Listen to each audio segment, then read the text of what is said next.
Hello dear student. आज vector का final lecture. तो हम लोगों का जब जर्नी स्टार्ट हुआ था, पहला चैप्टर था 1D मोशन। 1D मोशन में हम लोग एक वेक्टर क्वांटिटी डिस्कस किया था जिसका नाम था डिस्प्लेसमेंट। तो नेक्स्ट लेक्चर में हम लोग रेजुलेशंस ऑफ वेक्टर किया था। एक वेक्टर क्वांटिटी से दो डिवाइड किया था, उसका एप्लीकेशन था प्रोजेक्टाइल मोशन। थर्ड लेक्चर में हम लोग addition and subtraction of vector पढ़ा था, उसके साथ उसका एप्लीकेशन रिलेटिव वेलोसिटी का पार्ट था रिवर बोट प्रॉब्लम, उसके साथ था रेनमैन प्रॉब्लम। तो ऐसे करते करते हम लोग लेक्चर ख़त्म करने स्टार्ट किया और वेक्टर का जर्नी भी ख़त्म होने लगा।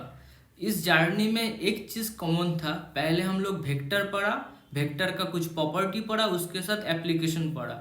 वेक्टर एक बहुत ही इंपॉर्टेंट टॉपिक है, जिसको वेक्टर आता है उसको फिजिक्स आएगा, अगर जिसको वेक्टर नहीं आएगा उसका फिजिक्स पूरा खत्म।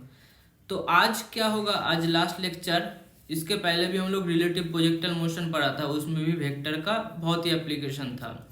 हम लोग एक भी लेक्चर नहीं गया जिसमें हम लोग सिर्फ वेक्टर ब्लाइंडली पढ़ा। वेक्टर पढ़ा, वो रियल लाइफ में किधर एप्लीकेशन होता है वो भी पढ़ा, इसलिए वेक्टर बहुत ही इजी हो गया। तो पहले एडिशन सब्सट्रैक्शन में हम लोग वेक्टर का दो क्वांटिटी था, उस क्वांटिटी को एडिशन किया या सब्सट्रैक्शन किया।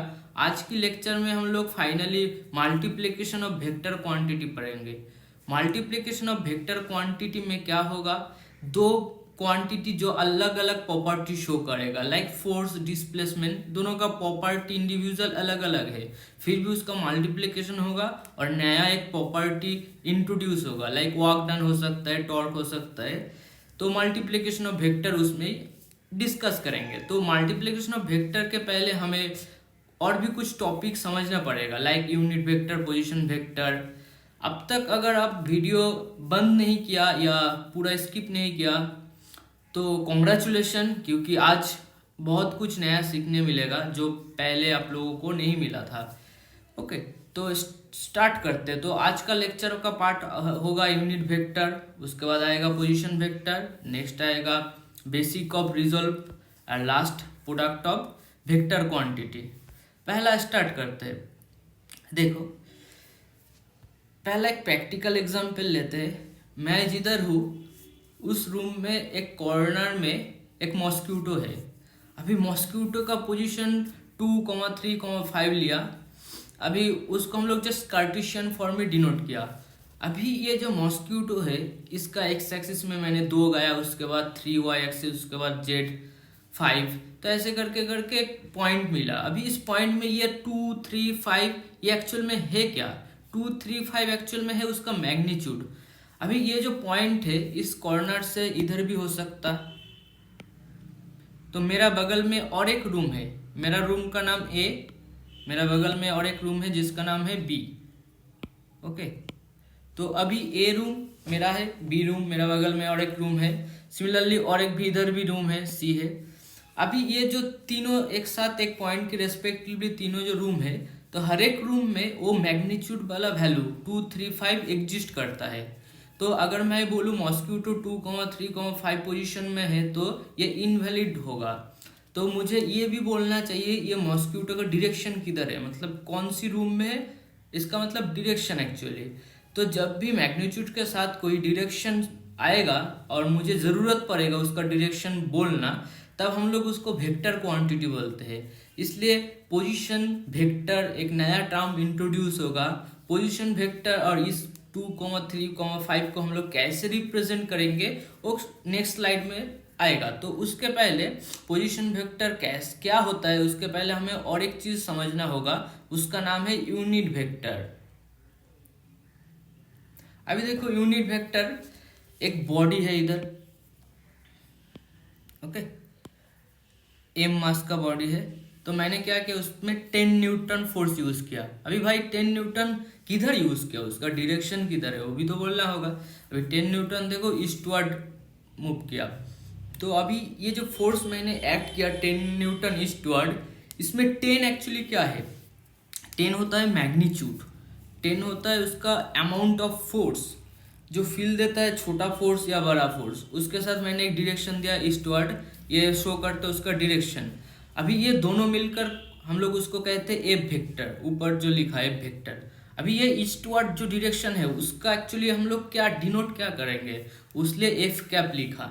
एफ कैप एक्चुअली क्या है, टेल्स अस अबाउट डायरेक्शन। ये यूनिट वेक्टर कोई एक्चुअली वेक्टर ही नहीं है, एक डायरेक्शन प्रॉपर्टी है, इसको हम लोग ऐसा नाम देते हैं डायरेक्शन वेक्टर। और मैग्नीट्यूड 10 न्यूटन जो हम लोग ऑलरेडी पढ़े हैं। यूनिट वेक्टर एक बहुत ही कॉन्फ्यूजिंग टॉपिक है, तो 90% स्टूडेंट को ये समझ ही नहीं आता पूरा 11-12 खत्म होने के बाद भी। तो यूनिट क्यों नाम दिया, अभी अगर वेक्टर ही नहीं है तो यूनिट क्यों नाम दिया इसका।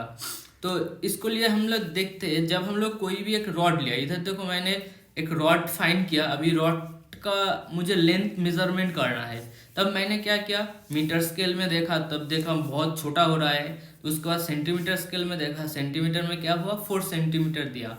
तो ये जो 4 जो एल्जेब्रिक वैल्यू है 4, ये 4 होगा तो इससे लेंथ ऑफ रॉड फीलिंग्स नहीं देता, उसके साथ हमें एक यूनिट भी ऐड करना होना चाहिए। क्या ये सेंटीमीटर है या मीटर है, इसलिए सेंटीमीटर स्केल मीटर स्केल होता है। अभी 1 सेंटीमीटर क्या है, एक यूनिट, जस्ट डिनोशन।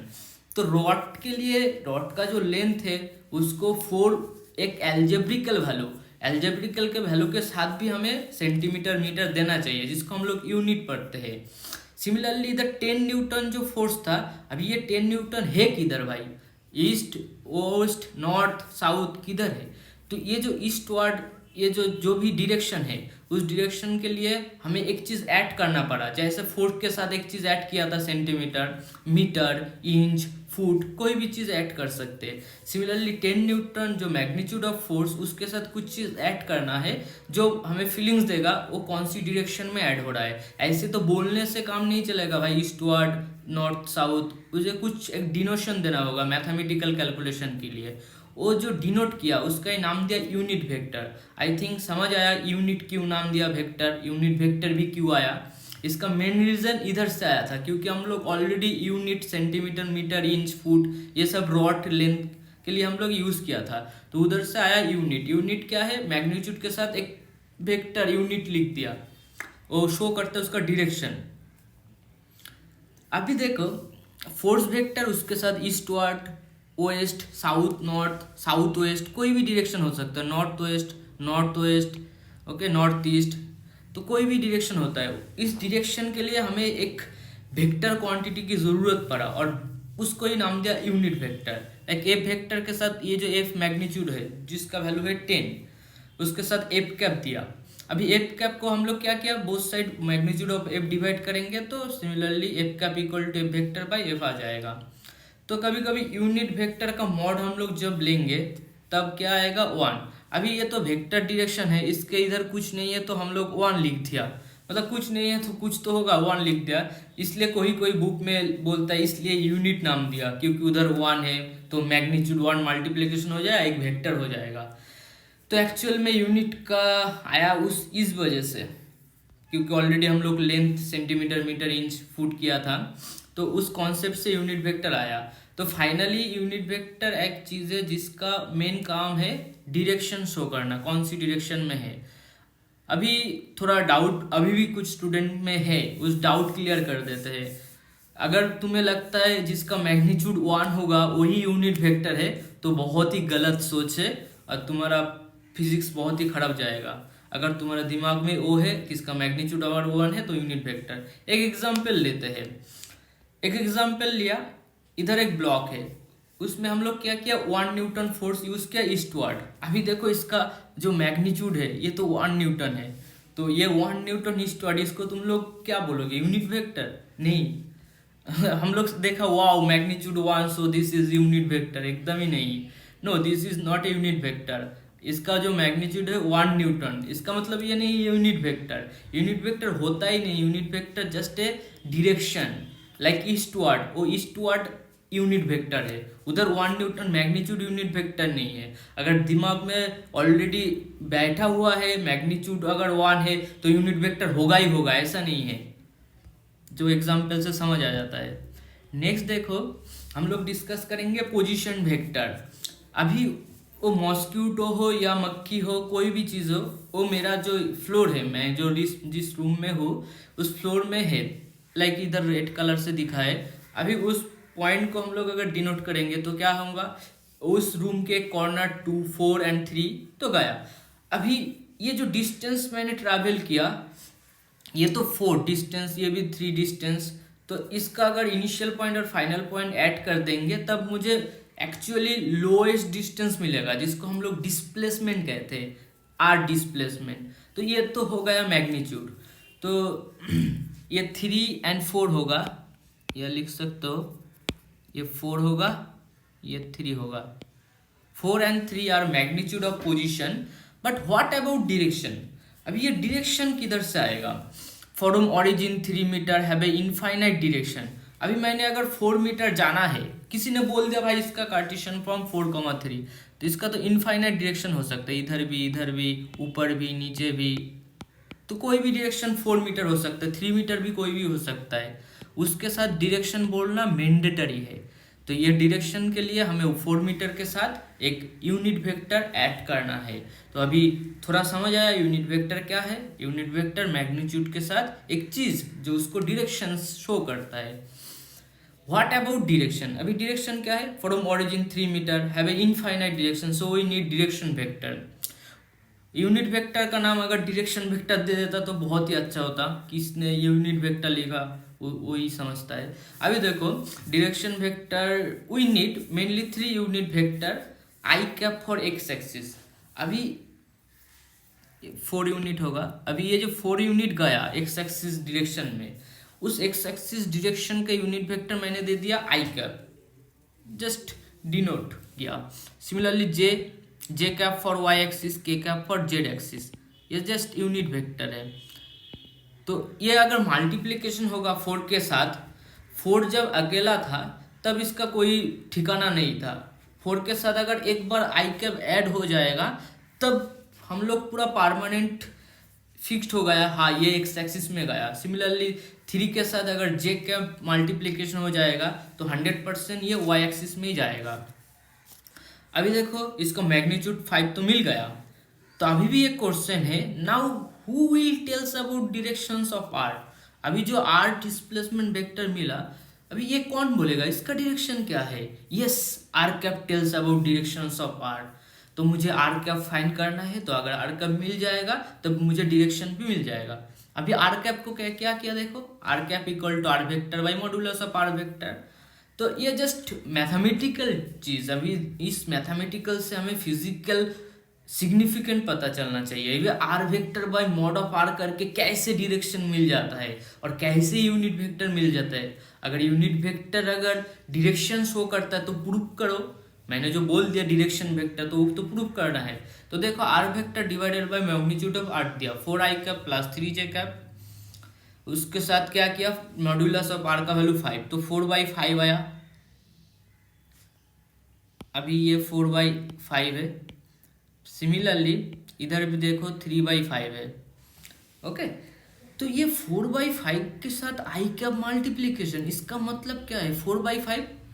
इसको हम लोग ऐसे भी लिख सकते cos 37, इसको हम लोग cos 37 भी लिख सकते हैं। सिमिलरली इसके साथ जो 3/5 था उसका हम लोग cos 53 भी लिख सकते हैं। ये cos 37 का मतलब क्या है भाई। cos 37 का मतलब है वो जो ऊपर जो है इधर, ये जो एंगल है,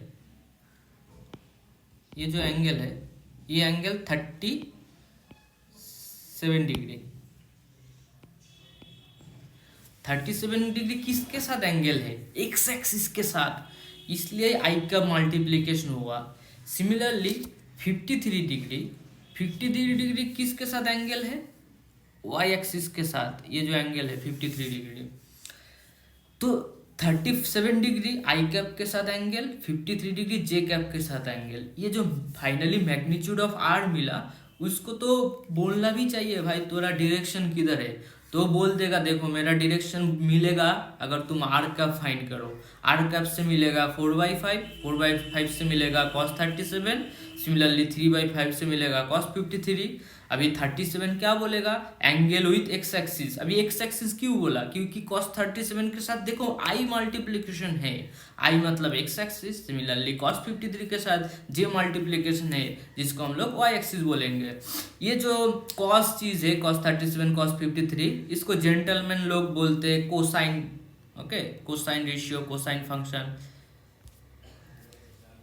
अभी जो क्वेश्चन था, अभी जो मॉस्क्यूटो था 3i cap 4j cap 5k cap. अभी मॉस्क्यूटो जब फ्लो करता है, पहले तो हम लोग 2D फ्रेम देखा, अभी मॉस्क्यूटो तो 3D फ्रेम में है। मेरा रूम में जो मॉस्क्यूटो था वो 3i cap 4j cap 5 cap था। अभी उसका मैग्नीट्यूड मिला क्या, 5√2। अभी मुझे बोला 5√2 किधर भी हो सकता है। ये जो 5√2 मैग्नीट्यूड है, मेरा रूम से कोई भी डायरेक्शन लो 5√2 वैल्यू वो मिल जाएगा, इधर इधर, ओके, कोई भी मिल सकता है, इनफाइनाइट डायरेक्शन मिलेगा।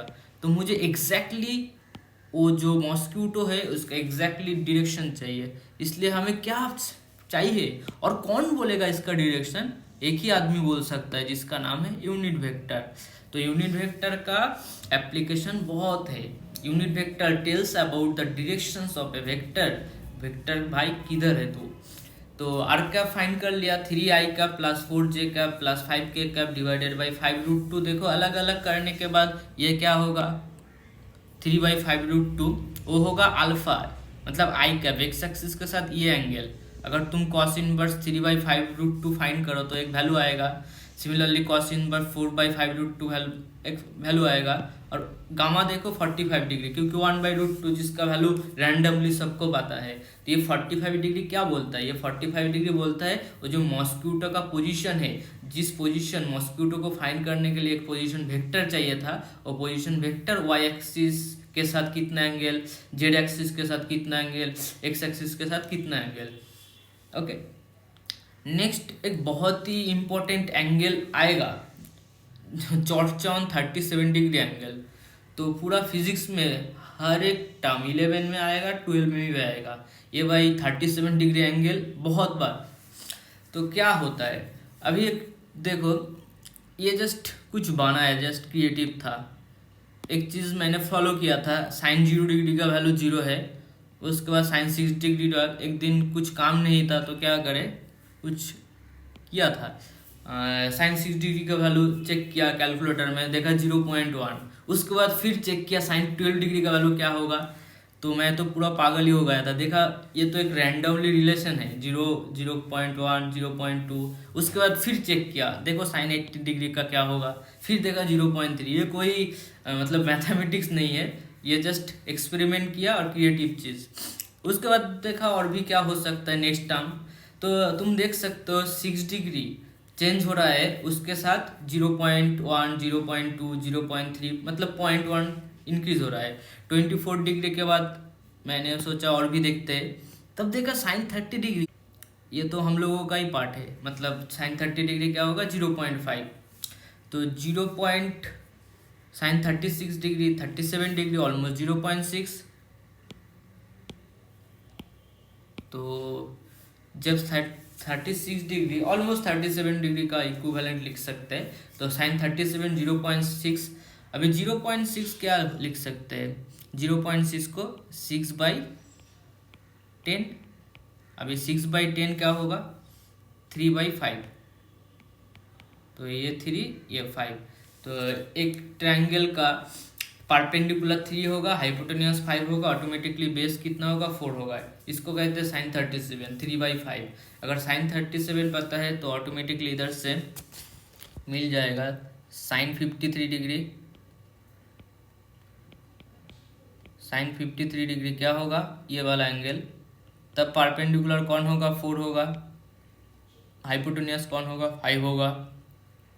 तो साइन 37 मतलब कॉस 53। कॉस 50 डिग्री क्या है, 3/5। साइन 53 मतलब कॉस 37। तो सिमिलरली कॉन्जुगेट एंगल चलता ही जाएगा। साइन 37 मतलब 4/5। टेन 37 क्या होगा, 3/4। दोनों डिवाइड करेंगे। अभी साइन टेन 37 के लोगों को एक कॉन्फ्यूज होता है, 3/4 होगा या 4/3 होगा। तो और भी एक ट्रिक्स है, देखो सबको पता है tan 45 डिग्री का वैल्यू कितना है, 1 है।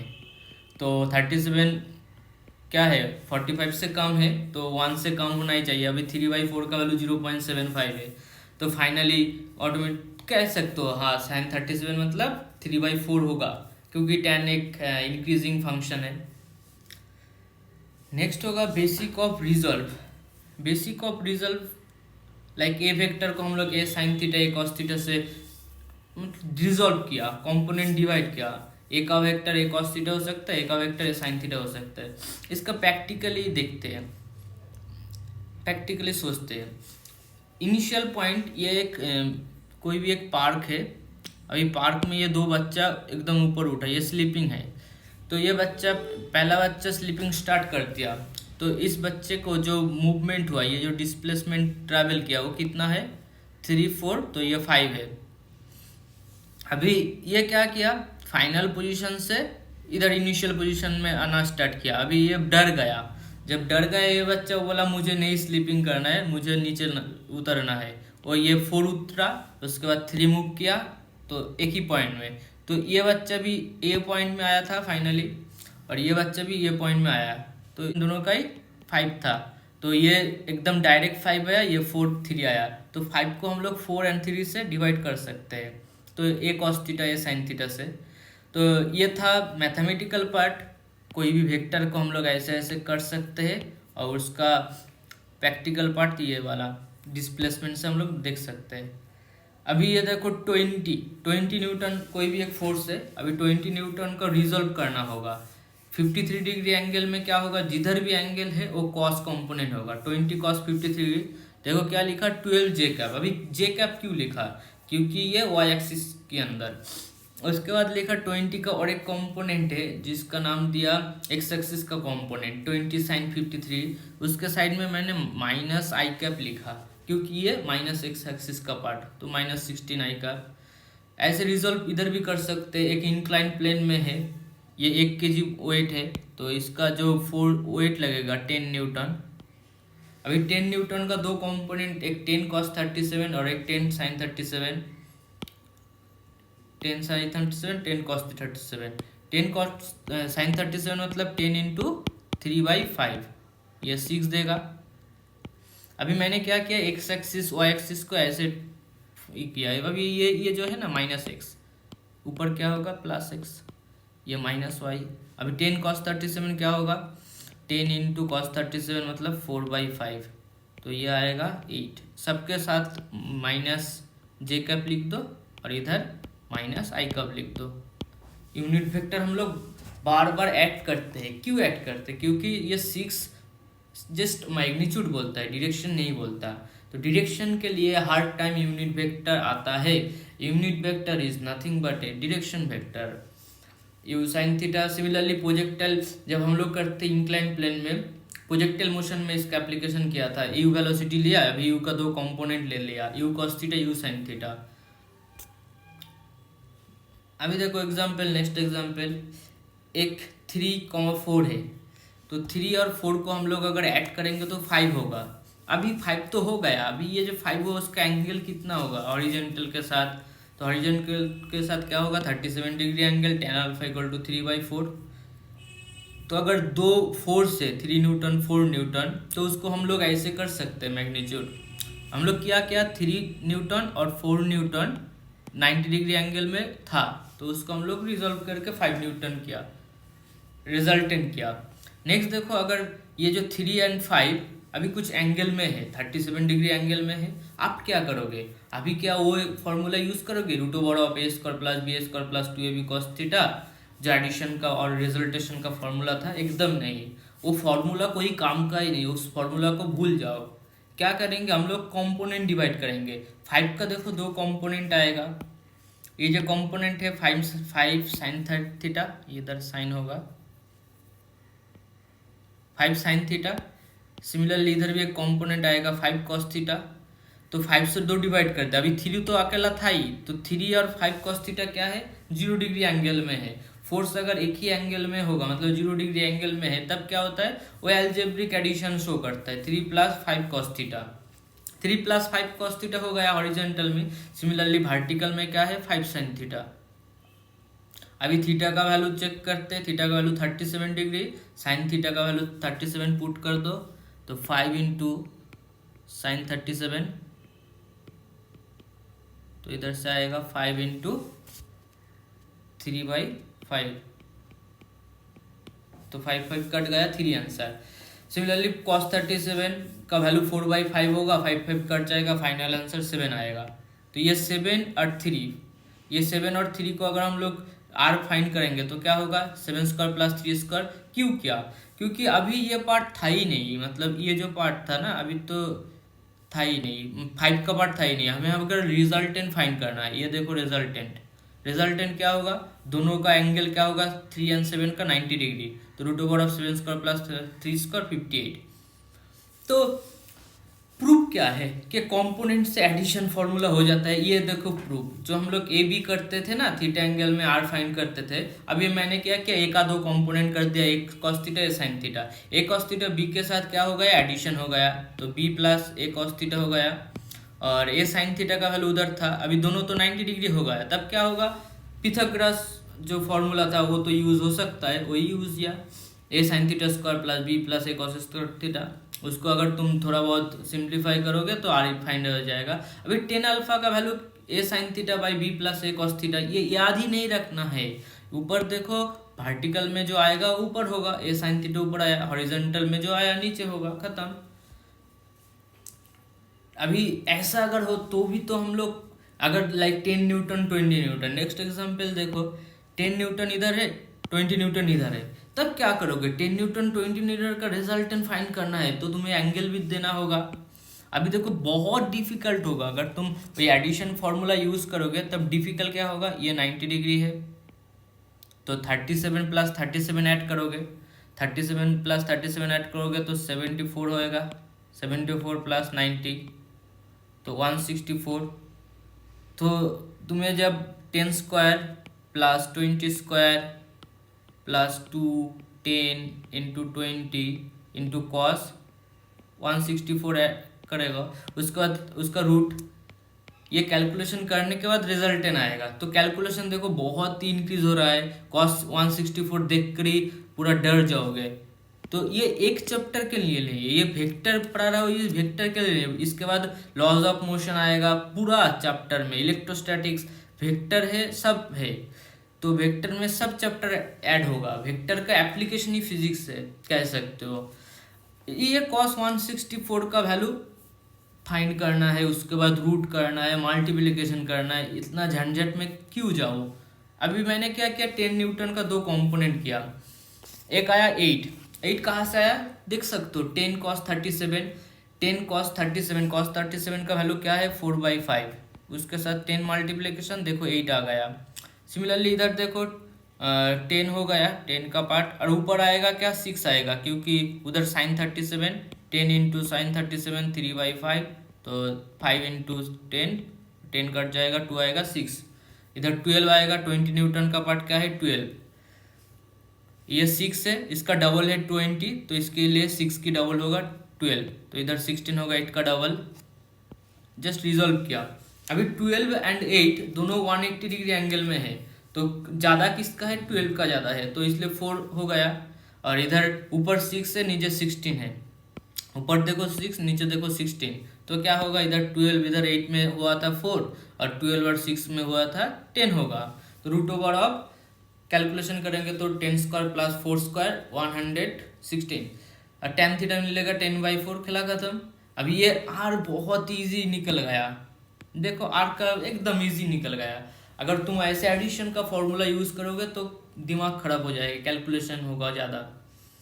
और एक चीज़ देखते हैं एग्जाम्पल, अभी ये कंपोनेंट डिवीजन या रिजल्यूशन बहुत इंपॉर्टेंट है, क्योंकि हम लोग प्रोडक्ट में घुस रहे हैं, जब भी प्रोडक्ट होगा मल्टीप्लिकेशन ऑफ वेक्टर क्वांटिटी होगा तब ये चीज़ काम आएगा। अगर 6 न्यूटन और 8 न्यूटन अगर 0 डिग्री एंगल में जब ऐड हो रहा था, क्या बोला मैंने, 0 डिग्री एंगल में जब ऐड हो रहा था तब एक चीज़ शो कर रहा था, स्केलर, मतलब स्केलर अलजेब्रिक समेशन, 6 + 8 14 न्यूटन।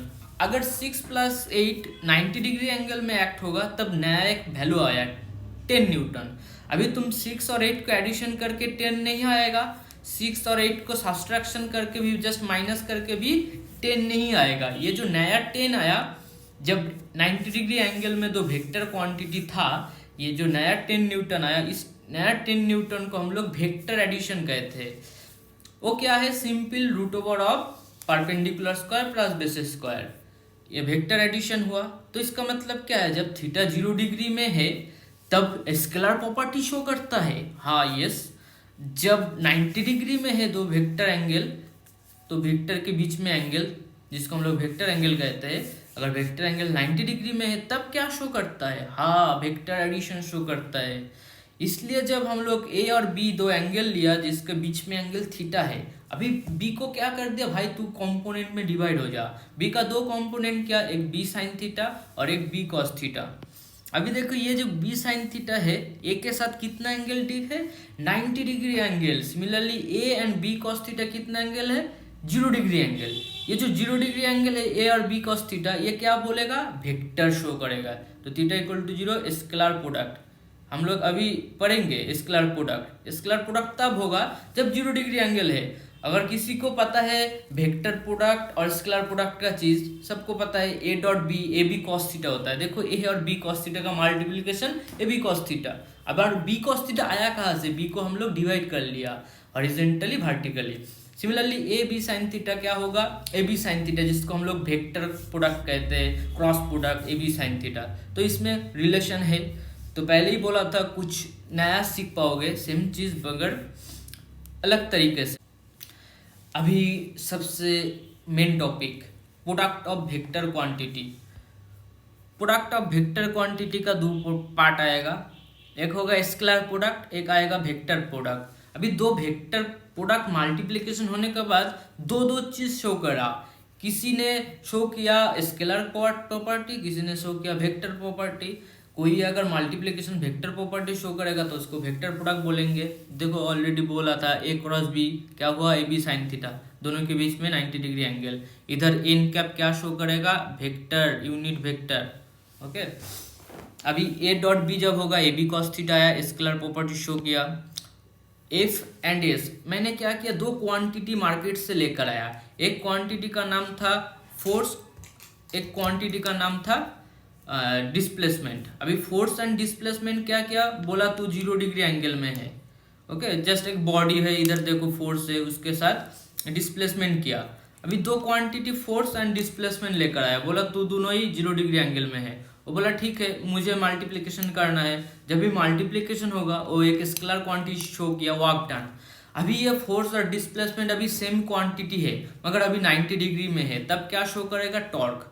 तो दो क्वांटिटी सेम ही था, दोनों का मल्टीप्लिकेशन भी हुआ मगर दोनों अलग अलग प्रॉपर्टी शो किया। किसी ने एक साथ 0 डिग्री एंगल में जब था तब वर्क डन शो किया जो स्केलर हुए, जब 90 डिग्री में था तब टॉर्क शो किया जिसको हम लोग वेक्टर कहते हैं।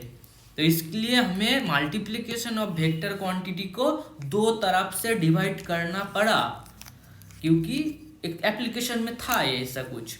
तो इसलिए पहले देखेंगे वर्क डन।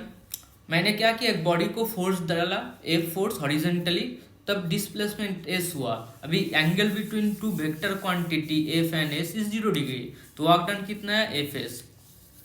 अगर एफ का कोई एंगल हम लोग चेंज कर देंगे, ऐसा कुछ एफ एंगल करेंगे, तब क्या वर्क डन नहीं होगा? 100% होगा, क्योंकि एफ का एक कंपोनेंट आएगा जिसका नाम एफ कॉस थीटा। वो तो एफ कॉस थीटा एस के साथ क्या होगा? 0 डिग्री एंगल। तो तब क्या मल्टीप्लिकेशन लिखेंगे? एफ कॉस थीटा और एस, तो ये एक साथ क्या हो जाएगा? F S cos theta.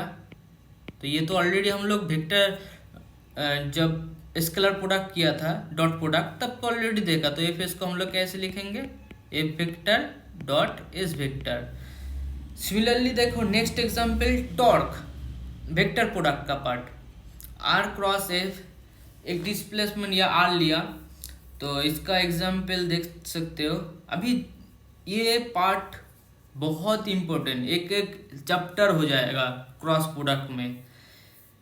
तो इसका डायरेक्शन मैटर करेगा, कौन सी डायरेक्शन में टॉर्क हो रहा है। जब भी तुम आर लोगे ना, एक चीज़ देख लो, मैंने ये जो चीज़ लिया, इधर एक पॉइंट को फिक्स करो, कोई भी एक पॉइंट को फिक्स किया, उसके बाद मैं इधर से एक फोर्स डाला, एक फोर्स यूज़ किया, तब क्या किया, ये घूमने लगा। ओके, कभी फोर्स यूज़ करेंगे परपेंडिकुलरली तब क्या होगा, घूमेगा, क्योंकि ये पॉइंट मेरा फिक्स है। जब भी फोर्स यूज़ किया तब घूमने लगा। ऐसे किधर होता है, प्रैक्टिकल एग्जांपल इधर देखो, बचपन में जब गवर्नमेंट स्कूल में गए तो ये देख सकते हो, ऐसा ऐसा ट्यूब कॉल रहता है। तब क्या हम लोग क्या करते थे बचपन में, अगर गवर्नमेंट स्कूल का हो तो समझ पाओगे। तो गवर्नमेंट स्कूल में क्या होता है, इसका डंडा बहुत बड़ा रखते हैं, ऊपर से मैंने एक फोर्स यूज़ किया, उसके बाद क्या हुआ, पानी निकलने लगा। अगर ये डंडा नहीं होता, कभी ऐसा हुआ डंडा टूट गया, तब तुम कभी भी जल निकल नहीं सकते। ये अंदर का प्रोसेस जो अंदर है ना, वो अगर सब कुछ सही भी है, तुम इधर से ऐसे फोर्स डाल के इसको उठा के पानी नहीं निकल पाओगे, जो पिस्टन होता है। तो इसलिए एक अलग प्रॉपर्टी आया था टॉर्क। जो टॉर्क क्या होता है, फोर्स एंड आर। अगर तुम फोर्स यूज करोगे कितना, 10 न्यूटन, उसके साथ आर मल्टीप्लीकेशन कर दोगे 10 इंटू 4, तो क्या हो जाएगा, एक वैल्यू आएगा 400। तो ये बहुत यूज होता है टॉर्क के लिए। ये 400 क्वांटिटी वाटर को उठा सकता है, वो 10 न्यूटन क्वांटिटी जो फोर्स है वो जो वाटर को उठा ही नहीं सकता। तो इसलिए हम लोग डंडा यूज करते हैं, एफ क्रॉस आर। अभी तुम देख सकते हो आर का एक पॉइंट फिक्स था, जिस पॉइंट फिक्स था ये पॉइंट फिक्स है, कोई भी एक पॉइंट है फिक्स है। मैंने अभी क्या किया, इस पॉइंट में फोर्स डाला, जब भी ऊपर से फोर्स डालेंगे तो ये क्या होगा, घूमेगा। लाइक अभी ये घूम रहा है एंटी क्लॉकवाइज। ओके, जो डायग्राम है उधर देख सकते हो, मैंने ऐसा कुछ रखा, ऊपर से एक फोर्स डाला, तब क्या हुआ, ये क्लॉकवाइज घूम रहा है। तो क्लॉकवाइज एंटी क्लॉकवाइज कैसे होगा, कैसे पता चलेगा, वो हम लोग क्रॉस प्रोडक्ट बोल देगा। अभी इसमें देखो आर लिया था, अभी फोर्स नीचे से यूज हो रहा है। अगर फोर्स नीचे से यूज होगा तो पहले आर को देखो, आर किधर है भाई, आर जिधर भी है उधर पेन रख दो। पेन रखने के बाद एक पॉइंट फिक्स करो और जिधर फोर्स यूज हो रहा है उधर फोर्स लगाओ। देखो पेन घूम रहा है, पेन जिधर भी घूमेगा वही होगा उसका डायरेक्शन। तो आर क्रॉस एफ क्या होगा, जो डायरेक्शन आ रहा है क्लॉकवाइज, ओके, इन एंटी क्लॉकवाइज हो रहा है। अभी जो टॉर्क देखा था ना, जो आर क्रॉस एफ था, उसका एग्जाम्पल देखो। अभी आर क्रॉस एफ जब होगा, लाइक मैंने अगर एंटी क्लॉकवाइज घुमाओ, ये देखो एंटी क्लॉकवाइज है, ओके, एंटी क्लॉकवाइज घूम रहा है। इसको अगर तुम एंटी क्लॉकवाइज घुमाओगे, इधर मैंने डायरेक्शन भी दिया था, ये जो आर था, ओके, तो ये देख सकते हो, ओके, एक छिपी है, बोतल का छिपी। अभी मैं अगर इसको एंटी क्लॉकवाइज घुमाऊं, anticlockwise like this, anticlockwise घूम रहा है, तो एंटी क्लॉकवाइज जब घूम रहा है तब ये क्या हो रहा है, बाहर आ रहा है। तो इसको अगर वर्टिकल करो तो क्या होगा, वर्टिकल करो तो क्या होगा, ऊपर जाएगा। ऊपर जा रहा है मतलब पॉजिटिव के, ओके। तो इसको अगर मैंने क्लॉकवाइज घुमाओ, अब देखो क्लॉकवाइज घुमाऊंगा, ये खाली है, उसके बाद मैंने क्या किया, ऐसे डाला, तो उसके बाद मैंने क्या किया, क्लॉकवाइज घुमा रहा हूँ। जब क्लॉकवाइज घुमाएंगे तब क्या होगा, नीचे है। तो पहला क्या था, एंटी क्लॉकवाइज, जब ऊपर उठ रहा था, इसलिए एंटी क्लॉकवाइज को हम लोग टॉर्क में पॉजिटिव यूज करते हैं। या अपवर्ड साइन यूज, या अपवर्ड मतलब पॉजिटिव, डाउनवर्ड मतलब अंदर वाला मतलब नेगेटिव। ये पॉजिटिव नेगेटिव क्यों रहा है, जब भी हम लोग क्लॉकवाइज घुमाएंगे तभी ये छिपी नीचे आ रहा था, जब एंटी क्लॉकवाइज घुमाएंगे छिपी ऊपर होगा। तो हर एक चीज़ में, रियल लाइफ में हर एक एग्जाम्पल में गैस की नॉब से स्टार्ट करके इसका एप्लीकेशन है, ऊपर उठेगा नीचे आएगा। तो अब देखो इसमें पानी भी ऐसा कर रहा था, ऊपर में मैंने आर यूज़ किया, उसके बाद ऊपर से एक फोर्स है, अभी आर क्रॉस एफ की वजह से टॉर्क प्रोड्यूस हुआ। अभी देखो आई क्रॉस आई जब होगा तो आई क्रॉस आई के साथ cos 0 डिग्री, क्योंकि दोनों ही angle between I vector 0 degree, इसलिए cos 0 आया। सिमिलरली जे एंड जे दोनों के बीच में एंगल 0 डिग्री, के एंड के दोनों के बीच में एंगल 0 डिग्री, इसलिए cos 0 आया। cos 0 का वैल्यू 1 है, तो इसलिए हर चीज़ में 1 1 आया। I dot J, J dot के डॉट आई। अभी ये क्या है, अभी इसमें हम लोग कुछ नया सीखेंगे। ये ए वेक्टर था जो हॉरिजॉन्टल एक्सिस के साथ थीटा ए था, ये बी वेक्टर का जो हॉरिजॉन्टल से साथ थीटा बी था। ये दो वेक्टर क्वांटिटी था ए एंड बी।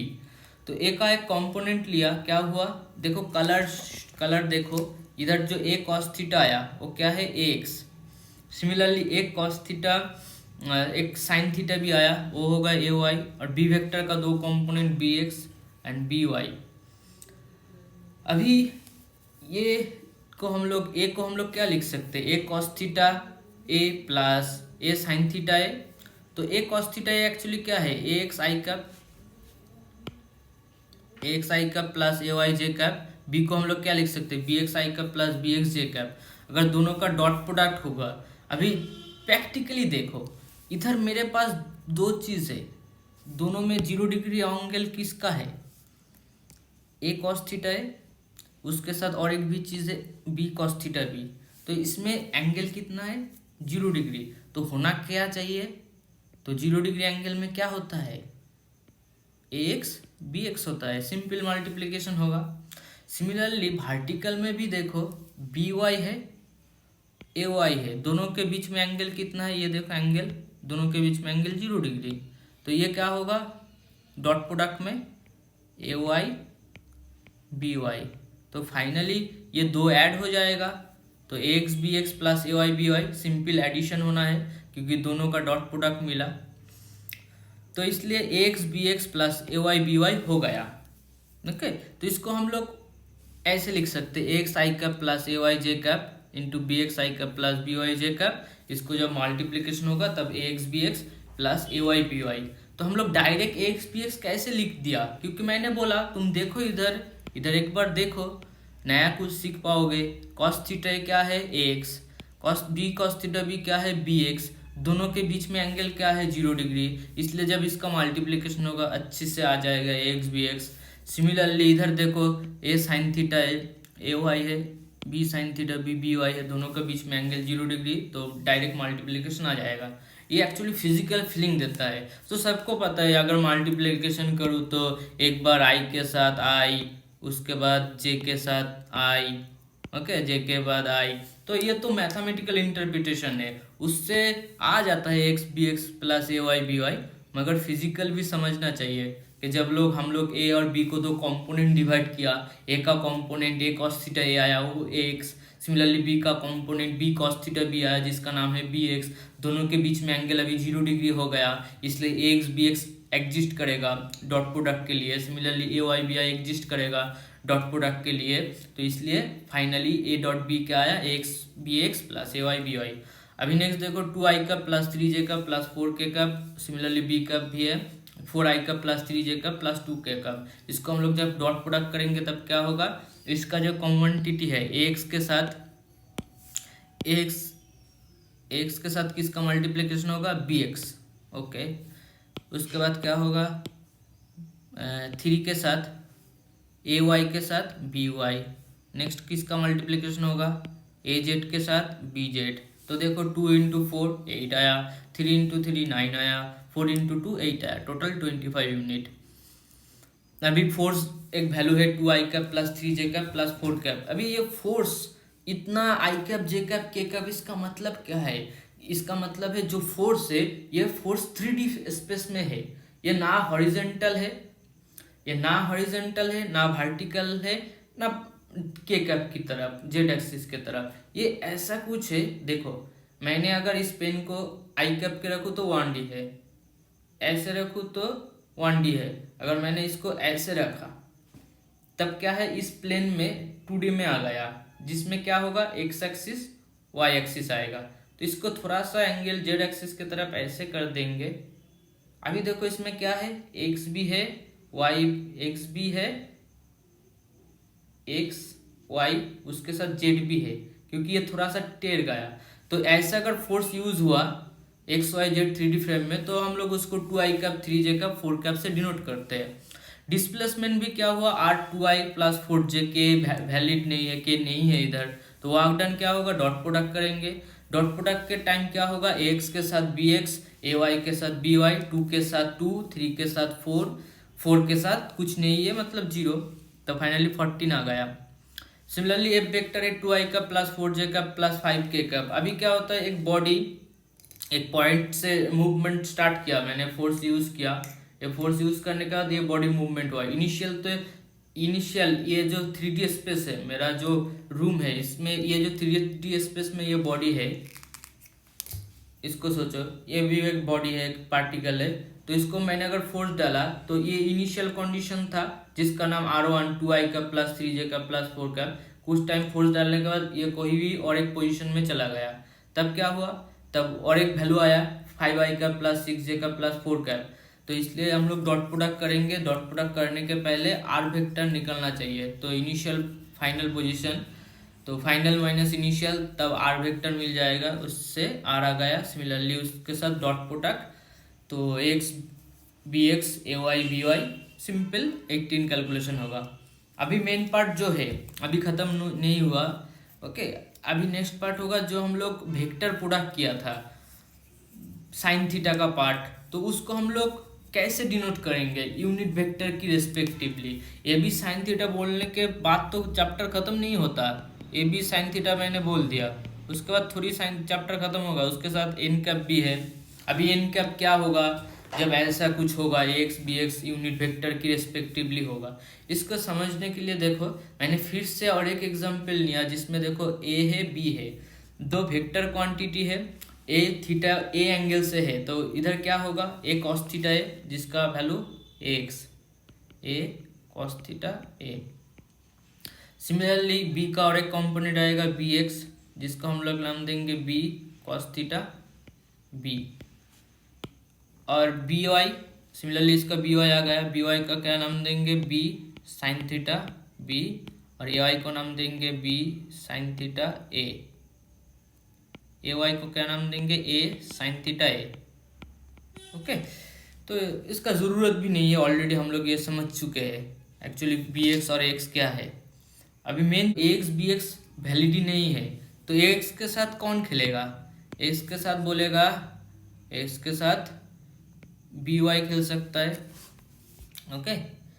तो एक्स के साथ बी वाई खेल सकता है, सिमिलरली ए वाई के साथ बी एक्स भी खेल सकता है। मैंने क्या बोला, एक्स के साथ बी वाई खेल सकता है, सिमिलरली ए वाई के साथ बी एक्स। तो पहले मैंने क्या किया, पहले ए एक्स एंड बी वाई को अलग अलग सेपरेट कर दिया। मेरा कलर देखो, कलर में सब कुछ बोला है, तो पहला जो कलर है एक्स का कलर रेड कलर है और बी वाई का कलर ऐसा, तो एक्स और बी वाई को सेपरेट कर दिया।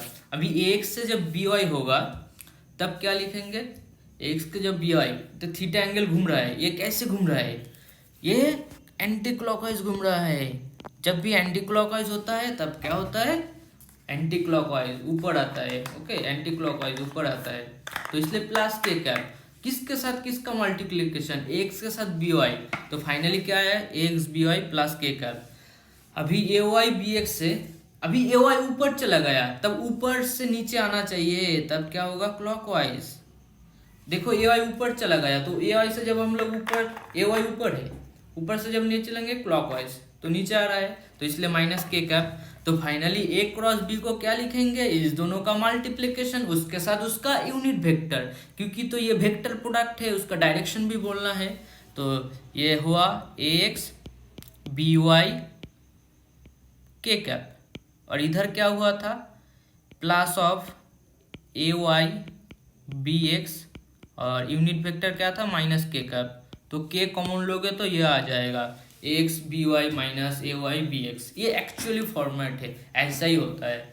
उसके बाद तो एक्स आई का plus A Y J cap B X आई का plus B Y J cap के बाद यह मल्टीप्लिकेशन कर दिया, ये तो मैथमेटिकल पार्ट है। आई कप मल्टीप्लिकेशन होगा तो जीरो होगा, जे कैप मल्टीप्लिकेशन होगा तो जीरो होगा, आई कप जे कैप होगा तो के कैप होगा, जे कैप आई कैप होगा तो माइनस के कैप होगा, वो तो मैथमेटिकल पार्ट है। तो फीलिंग्स भी तो आना चाहिए भाई, कैसे हो गया, ये है एक्चुअली फीलिंग्स।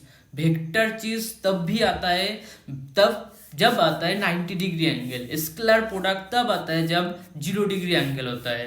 पहले ही बोला था जब भी 0 डिग्री में कोई भी चीज होगा तो एल्जेब्रिकली स्केलर समेशन होगा, स्केलर मल्टीप्लिकेशन होगा। अगर 90 डिग्री है तो वेक्टर एडिशन और वेक्टर मल्टीप्लिकेशन होगा।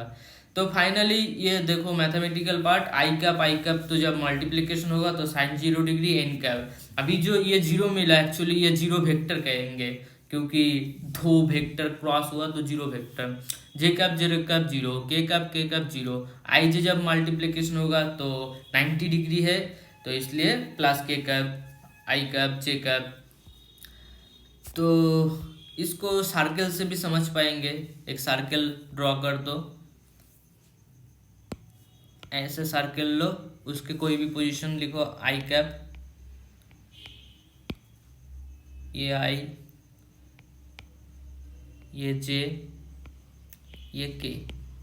तो क्या होगा आई टू जे मल्टीप्लिकेशन क्या आएगा, के टू आई क्या होगा जे आएगा। ओके, उल्टा घूमेंगे तो माइनस आएगा। नेक्स्ट देखो, अगर तीनों एक्सिस से आई जे के कैप, बी में भी सेम आई जे के कैप, तो तब शो करना, प्रेजेंटेशन करना तो वो टिपिकल हो जाता है, क्योंकि 3D स्पेस में है। तब हम लोग एक मैथमेटिकल टूल यूज करते हैं जिसका नाम है डिटर्मिनेंट।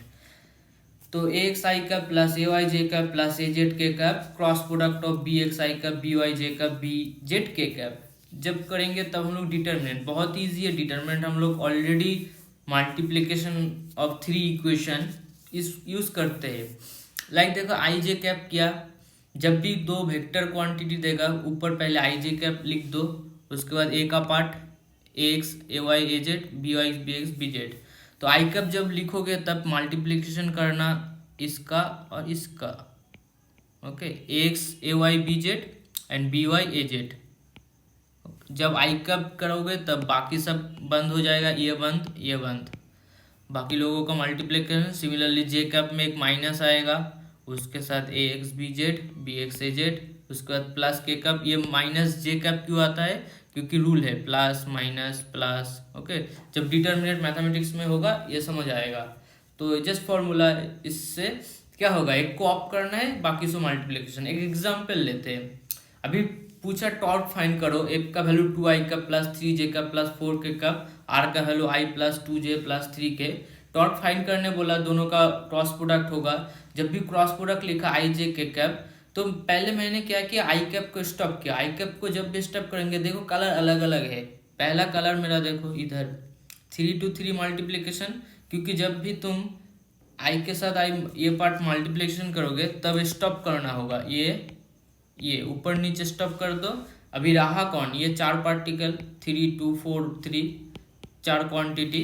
तो ये अगर 4 क्वांटिटी है तब मल्टीप्लिकेशन क्या होगा, 3 इंटू 3 4 इंटू 2, ऐसा ही हुआ 9 माइनस 8। सिमिलरली चलता जाएगा अलग डिफरेंट कलर। जब जे स्टॉप करेंगे, जे पार्ट में आएंगे, तब जे स्टॉप होगा, ऊपर आई जे के स्टॉप होगा, 3t stop, 2 into 3 6 1 into 4 4। Last आएगा के में अलग कलर लिया, इधर 2 इंटू 2 4 3 इंटू 1 1 इंटू 3 3। तो फाइनली टॉर्क आ गया। अभी ये आई कैप जे कैप के कैप क्यों आया, क्योंकि आएगा ही तो, क्योंकि टॉर्क एक वेक्टर क्वांटिटी और आई जे कैप क्या शो करता है, आई जे कैप शो करता है उसका क्या, डायरेक्शन। तो अगर मुझे टॉर्क वेक्टर का यूनिट वेक्टर चाहिए तब हम लोग क्या लिखेंगे, torque vector divided by mod of torque. Okay, तो टॉर्क वेक्टर का value I cap minus 2j cap plus K cap. Torque vector का मैग्नीट्यूड वैल्यू क्या होगा, root over of 1 square plus 2 square plus 1 square 4 6। I cap 1/6 minus 1/3 J cap plus 1/6 K cap. ये 1/6 क्या है, cos theta cos alpha, ये cos beta होगा minus 1/3 cos beta. Similarly 1/6 होगा cos gamma.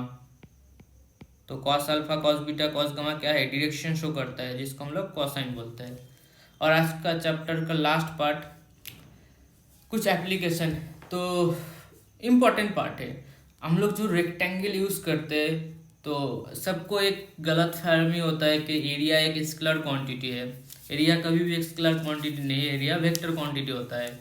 Like a vector और B vector, एक rectangle का दो पार्ट विथ ब्रीथ। तो ए क्रॉस जब बी करेंगे, देखो ए से बी गया, ए से जब ऐसे बी जाएगा ना, ऐसे जब भी ए से बी जाता है तब क्या होता है, तब एक वेक्टर प्रोड्यूस होता है। मैंने क्या किया, ए को ऐसे लिखा, और बी को ऐसे लिया, तब क्या हुआ, ये जो डायरेक्शन आया ऊपर जैसा है, सिमिलरली ये स्पेस में होगा तो क्या होगा, ए क्रॉस बी। ए क्रॉस बी में हम जब जाएंगे तब क्या हो रहा था, एंटी क्लॉकवाइज, एंटी क्लॉकवाइज है तो प्लस के कैप, इसलिए डॉट लिखा। जब भी डॉट लिखेंगे, डॉट का मतलब प्लस के कैप, प्लेन की ऊपर। और जब क्रॉस लिखेंगे अंदर, प्लेन के नीचे। ए क्रॉस बी क्या, अभी एंगल कितना है, एक रेक्टेंगल में एंगल कितना होता है 90 डिग्री, तो ए बी साइन 90। अगर ए बी तो हम लोग मैथमेटिकली बोलते थे इसका मैग्नीट्यूड देखो, ए बी रेक्टेंगल का मैग्नीट्यूड क्या होता है, ए बी। अभी फिजिक्स में क्या होगा, अभी मैग्नीट्यूड से काम नहीं चलेगा, के कैप भी बोलना होगा। अभी के कैप है क्या, किधर है, के कैप वो सरफेस एरिया जो है उसका परपेंडिकुलर है, बहुत काम आएगा 12 में। ये जो रेक्टेंगल सरफेस है इसका जो एरिया वेक्टर है वो क्या है, सरफेस के साथ परपेंडिकुलर। मैं कोई भी एक सरफेस लूँ, लाइक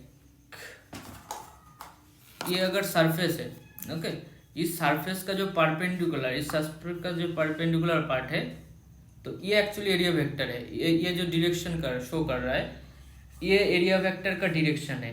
इसका डायरेक्शन अंदर भी हो सकता है, ओके, इधर भी जैसा हो सकता है, इधर भी हो सकता है। इधर कब होगा, जब बी टू ए आएंगे, बी टू ए आएंगे तो क्लॉकवाइज होगा, तब माइनस के कैप होगा। तो इसलिए देखो बी क्रॉस ए कैप में हम लोग क्या लिखा, ऑपोजिट, ओके। इधर अगर प्लस के कैप है तो इधर माइनस के कैप होगा। तो फाइनली क्या लिख सकते, A cross B equal to minus of B cross A, okay. Minus आएगा जब भी हम लोग ऑपोजिट घूमेंगे, ए टू बी घूमने में जो आएगा ऊपर, बी टू ए घूमने में नीचे आएगा, जिसको थंब रूल्स बाद में सीखोगे। एंगल में होगा तब क्या आता है, क्वाड्रिलेटरल। तो क्वाड्रिलेटरल में क्या होगा, थीटा एंगल में होगा, तो ए बी साइन थीटा आएगा, इसका magnitude A B sine theta, उसके साथ एक कैप होता है, जैसे हम लोग क्रॉस प्रोडक्ट में लिखते हैं ना, ए बी उसके साथ साइन थीटा, उसके साथ क्या लिखते हैं, एन कैप, ऐसा कुछ लिखा होता है बुक में। तो वो एन कैप क्या है, एन कैप वो क्रॉस प्रोडक्ट का डायरेक्शन होता है। अभी ए बी साइन थीटा क्या है, मैग्नीट्यूड ऑफ एरिया, के कैप क्या है, डायरेक्शंस ऑफ एरिया। तो एरिया ऑफ ट्रायंगल तो वो तो हो गया क्वाड्रिलेटरल का एरिया। अभी अगर ट्रायंगल का एरिया चाहिए तो इसको हाफ कर दो, खेला खत्म, magnitude of A cross B by 2। और एक एग्जांपल लेते हैं, ए का वैल्यू एरिया फाइंड करने बोला था, दो वेक्टर दे दिया था, 2i का प्लस 3j का 3i का प्लस 2j का, उसको हम लोग डिटर्मिनेट फॉर्मेट में लिया।